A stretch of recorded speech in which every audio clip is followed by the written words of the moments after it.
Right. No, good to see you.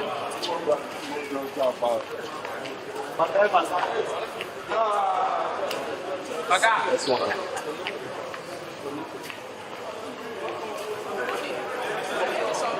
Yeah, see,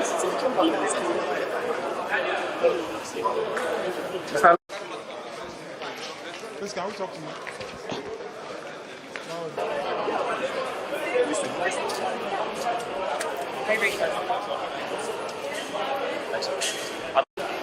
Well, the situation is on.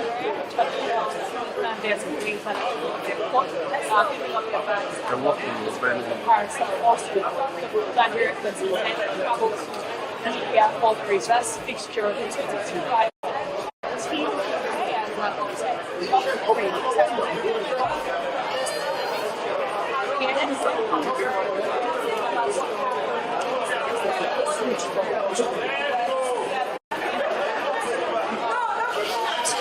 Is the estimated time such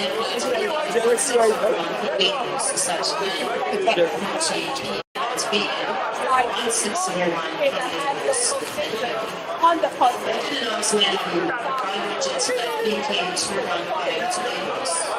Passengers will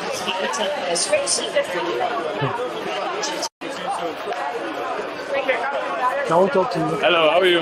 Just tell us your experience. Opportunity on behalf of the team and the entire delegation to appreciate the government and people of Nigeria for the sign of solidarity they showed to us.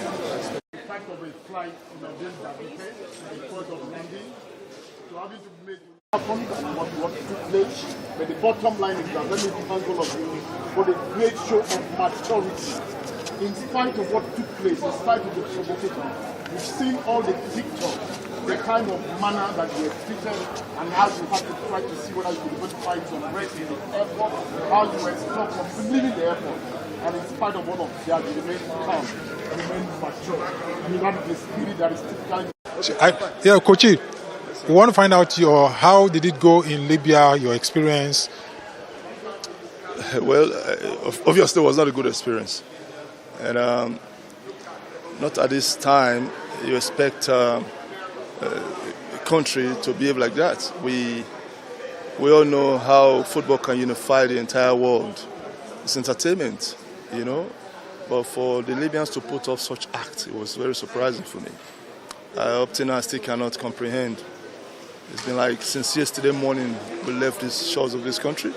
We arrived, I think, at about 7:30, 7:45 p.m.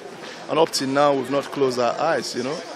But again, thank the Libyans for letting us go. And I want to use this medium also to thank the Honorable Minister of Sports, Senator John Emo.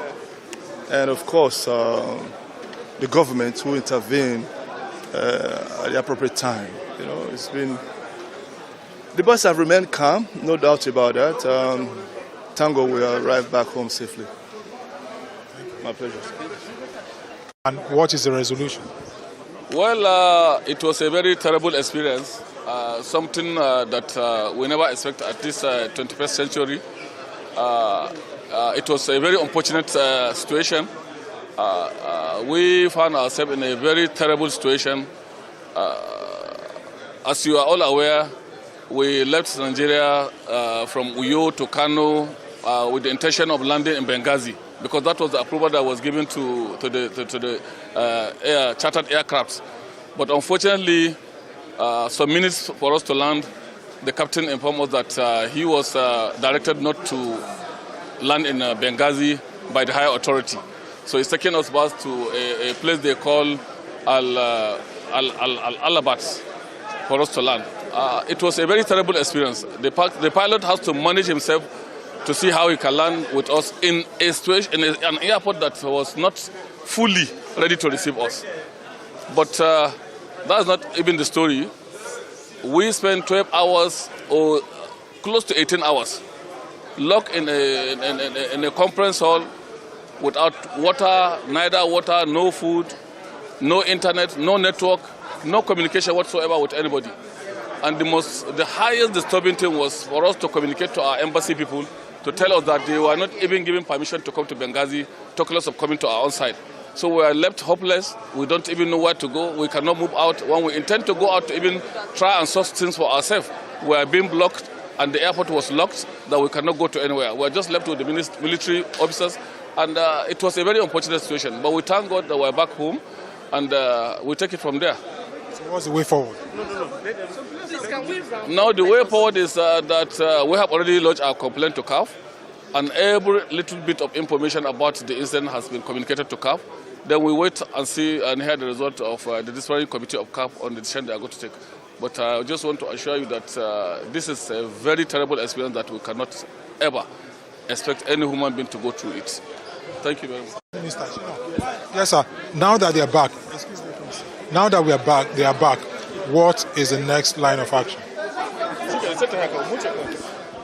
Well, I mean, if you're talking about the next line of action, particular reference to, I mean, the match that's supposed to take place tomorrow. I mean, you've already listened to our various communications and the various statements that we've made. I think, late this afternoon, CAF also issued a statement, and then they use very strong words, unacceptable. They use strong words about, referring this matter to their, to their committee, disciplinary committee, and they're going to investigate this and are going to take appropriate action in terms of whoever was responsible for this and the extent to which it has gone against the CAF regulations. I mean, I think that we're going to look forward to that with keen interest as a country and as a people. Right, but then in holding further conversations. What was the experience? What will you tell Nigerians? Terrible experience, very horrific experience. All through my active sport activity, I've never gone through this kind of torture and pains that these players and all of us went through. Football is a game of unity. Football brings everybody together. It's shocking to see a country treat another country, a national team of another country, the way the Libyan did. And I think it's not something FIFA or CAF should encourage. Sports unite the world, and we must leave it at that. What we went through in Libya is more, I'll describe it like terrorism and kidnapping. We held those stage for 20 hours. No food, no water, nothing. Our phones are not working because we later discover it's like they were all bugged or something. Yeah, so no phone. We have to sneak to be able to make the first call out of the place, to be able to tell people where we were. An airport that there's no life in that airport. No water, no, even the toilets are not working. The entire place is a deserted area. The only people you see is the fierce-looking security men at the gate. That's where they kept all of us and kept these players for 20 hours. It's terrible. It's terrible. It's not something you wish even your enemy. And I think CAF and FIFA should do something so that the unity that sport brings is not destroyed with this kind of activities from any country. Thank you.